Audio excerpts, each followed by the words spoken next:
Hi, my name is Alicia Andrade. This is my story. It's not an easy one to tell. It's about choices, mistakes, and the kind of secrets that can tear a family apart. It all started on a quiet Friday night, the kind of night that feels ordinary until it isn't, until something happens that changes everything. I was a single mother, raising two kids on my own.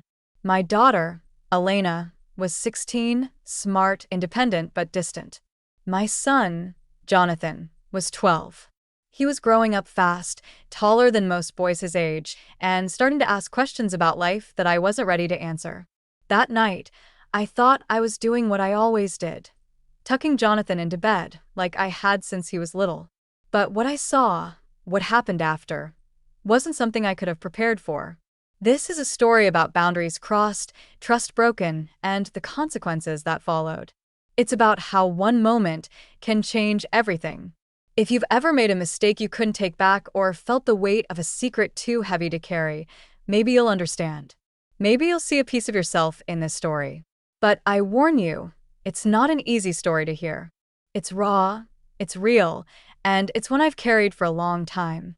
So let me take you back to that night, the night everything changed. This is my story, and I need to tell it.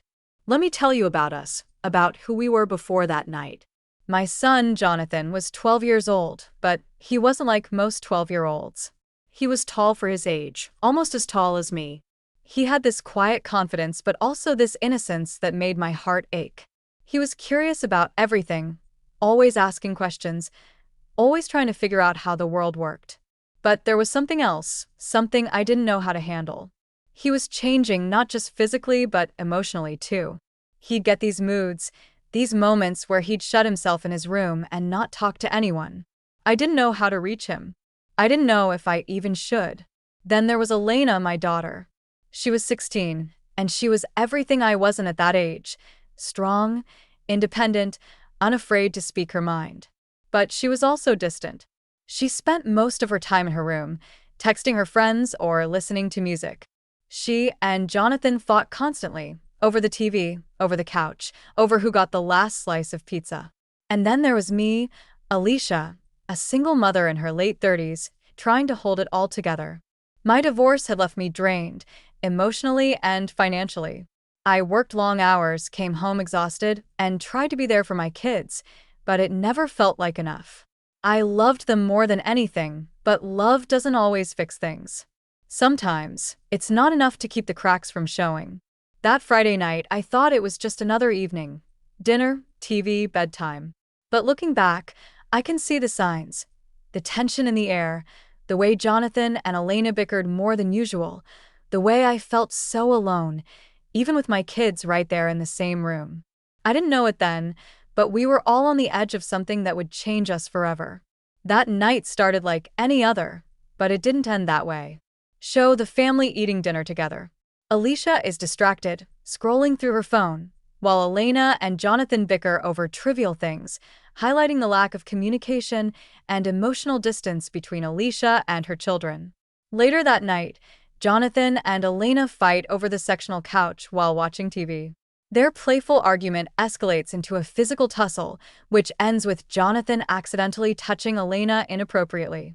Both are shocked but don't address it. Elena storms off to her room, and Jonathan is left confused and aroused. Alicia tucks Jonathan into bed, a ritual she's kept since he was a child. She seems distant and preoccupied, hinting at her own struggles with loneliness and unmet emotional needs. That night after dinner, I sent the kids to bed. Elena went to her room without a word, like she always did. Jonathan lingered for a bit, half watching TV, half dozing on the couch. I was tired, so tired, but I still went through the motions. I walked into Jonathan's room to turn off his light, like I'd done 1,000 times before. He was already in bed, the sheets pulled up to his chin. I smiled faintly, thinking how much he still looked like my little boy, even though he was growing up so fast. I reached for the lamp, my fingers brushing the switch, but something felt off. I can't explain it, a mother just knows. I turned back to him. "Jonathan," I said softly. He didn't answer. He was pretending to be asleep, but I could see the tension in his body, the way he was holding himself so still, like he was afraid to move. I don't know what made me do it. Maybe it was curiosity.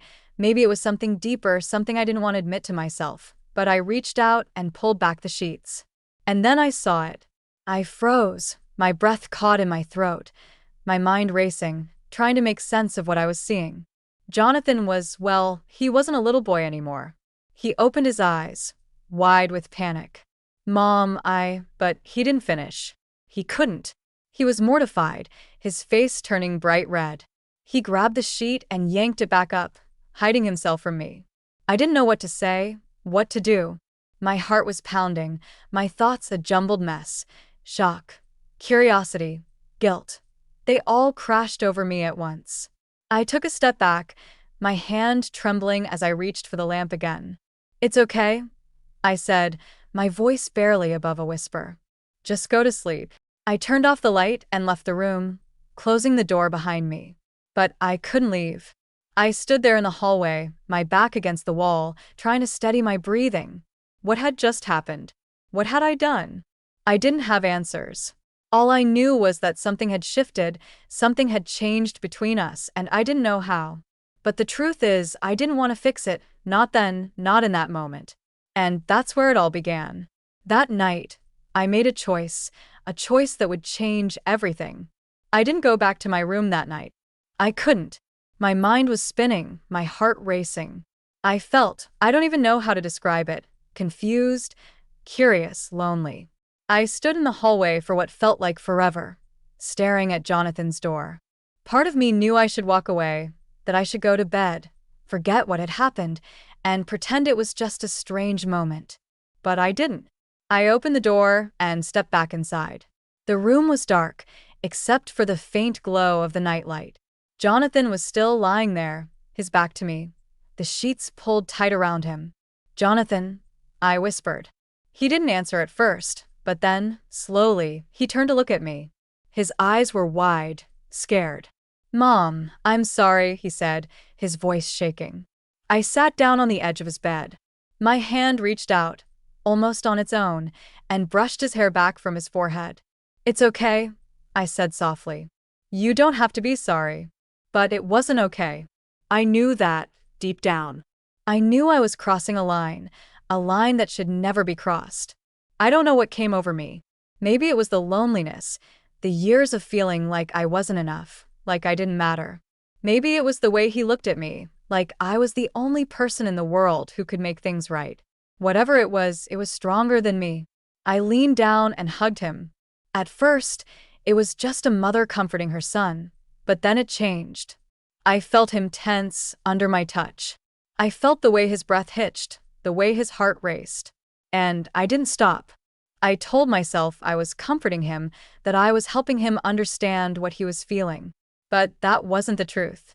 The truth was I was lost. I was selfish. I was wrong. When I finally pulled away, I couldn't look him in the eye. I just whispered, "This is our secret, okay? No one can ever know." He nodded, his face pale, his eyes wide with confusion and fear. I left the room then, my hand shaking, my heart pounding. I didn't sleep that night. I just sat on the edge of my bed, staring at the wall, trying to make sense of what I'd done. But there was no making sense of it. There was no excuse, no justification. I had crossed a line, and there was no going back. That night, I made a choice that would haunt me for the rest of my life. After that night, nothing felt the same, not for me, not for Jonathan. I went back to his room the next morning, my stomach in knots. I didn't know what to say, how to explain what had happened, how to make it right. He was sitting on the edge of his bed, staring at the floor. He looked up when I walked in, his eyes filled with questions I couldn't answer. "Jonathan," I began, my voice barely above a whisper. "What happened last night, it has to stay between us. No one can ever know, not Elena, not anyone." He nodded slowly, but he didn't say anything. He just kept staring at me, like he was waiting for me to tell him it was all a dream, that it hadn't really happened. But I couldn't do that. I knelt down in front of him, taking his hands in mine. "I love you," I said, my voice breaking. "You know that, right? No matter what, I love you." He nodded again, but his eyes were still filled with confusion. "I love you too, Mom," he whispered. It broke my heart to hear him say that because I didn't deserve it, not after what I'd done. "This is our secret," I said, squeezing his hands. "Our forever secret. You can't tell anyone, not ever. Do you understand?" He nodded one more time, his face pale, his hands trembling in mine. I wanted to say more, to explain, to apologize, but I didn't. I just stood up, kissed him on the forehead, and left the room. I told myself it was for the best, that keeping it a secret would protect him, protect us. But the truth was, I was protecting myself. I was scared, scared of what would happen if anyone found out, scared of losing him, losing Elena, losing everything. But keeping the secret didn't make it go away. It didn't make it any less real. It just made it heavier. And as the days went on, I could feel the weight of it pressing down on me, on Jonathan, on our family. We were all carrying it, even if we didn't know it yet. That secret changed everything, and it was only the beginning. After that night, I tried to pretend everything was normal, but it wasn't. It couldn't be. I found myself watching Jonathan more closely, noticing things I hadn't before. The way he carried himself, the way he smiled, the way he looked at me sometimes, like he was waiting for me to explain what had happened. But I didn't explain. I couldn't. Instead, I became erratic. One moment, I'd be overly affectionate with him, hugging him too tightly, brushing his hair back, telling him how much I loved him. The next, I'd pull away, avoiding his eyes, keeping my distance. It wasn't fair to him, I knew that, but I didn't know how to stop. Elena noticed, of course she did. She was always so observant, so sharp. She'd catch me staring at Jonathan or see me flinch when he walked into the room. "What's going on with you two?" she asked one day, her arms crossed, her eyes narrowed. "Nothing," I said quickly, too quickly. "Why would you think something's going on?" She didn't answer. She just gave me this look, like she didn't believe me. And why should she? I wasn't acting like myself. I started drinking more, just a glass of wine here and there at first, but soon it became a habit, something to numb the guilt, the fear, the shame. I'd stay up late, sitting in the dark, staring at the TV without really watching it. My mind would race, replaying that night over and over again, wondering what I could have done differently, wondering if I could ever make it right. But I didn't know how. And the more I tried to pretend everything was okay, the worse it got for all of us. Elena wasn't stupid. She could see something was wrong, and she wasn't the type to let things go. She started watching me, watching Jonathan. She'd catch us in the hallway or at the dinner table, and her eyes would dart between us, like she was trying to piece together a puzzle. One night, she cornered Jonathan in his room. I didn't hear the whole conversation, but I heard enough. "What's going on with you and Mom?" she demanded, her voice sharp. "Nothing," Jonathan said, his voice trembling. "I don't know what you're talking about." "Don't lie to me," she snapped. "I'm not blind. Something's going on, and I want to know what it is." "There's nothing," he shouted, his voice breaking. "Just leave me alone." I stood in the hallway, my heart pounding, my hands clenched into fists. I wanted to go in there, to stop them, to explain, but I couldn't. Instead, I just listened as Elena stormed out of his room, slamming the door behind her. She didn't talk to me about it, not directly, but I could feel the tension growing between us. The way she'd glare at me across the dinner table, the way she'd avoid my touch when I tried to hug her. She was pulling away, and I didn't know how to stop her. Jonathan was pulling away too. He spent more time in his room, avoiding me, avoiding Elena. He stopped asking questions, stopped smiling. And I just kept spiraling. I didn't know how to fix it, how to make it right. All I knew was that the secret was tearing us apart, and it was only a matter of time before everything came crashing down. That's when things started to unravel, and there was no stopping it. It was a Saturday morning. The house was quiet, too quiet. I was in the kitchen, trying to focus on making breakfast, but my hands were shaking. Jonathan walked in, his face pale, his eyes avoiding mine. "Mom," he said softly, "we need to talk." My heart dropped. I knew what was coming. I could see it in his face. The guilt, the fear, the confusion. "Not now," I said quickly, my voice barely above a whisper. Later, okay?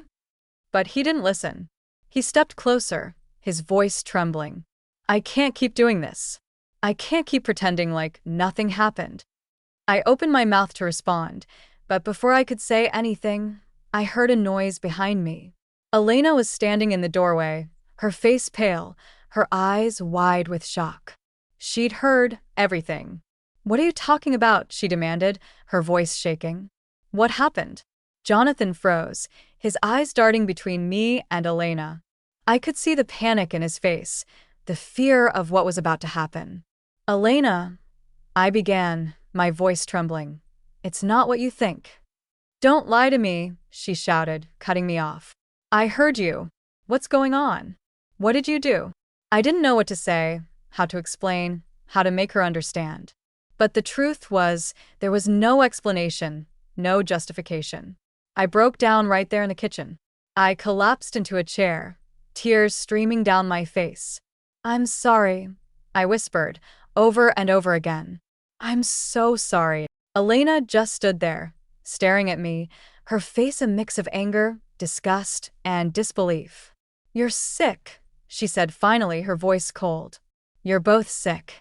And then she turned and walked out of the room, slamming the door behind her. I wanted to go after her, to beg for her forgiveness, but I couldn't move. I just sat there, crying, while Jonathan stood frozen in the corner, his face pale, his hands trembling. That was the moment I knew, the moment I realized there was no going back. After that day, nothing was the same. Elena refused to speak to me. She packed her bags and moved in with her aunt, refusing to even look at me as she walked out the door. Jonathan, he was sent to therapy. I thought it would help him, help us, but it didn't, not really. He stopped talking to me altogether. He'd come home from school, go straight to his room, and shut the door. No more questions, no more smiles, just silence. And me, I was left alone, alone in a house that felt too big, too empty, alone with my guilt, my shame, my regret. I tried to reach out to Elena, to explain, to apologize, but she wouldn't listen. She wouldn't even take my calls. Jonathan, he barely looked at me. When he did, I could see the hurt in his eyes, the confusion, the anger. I had done this.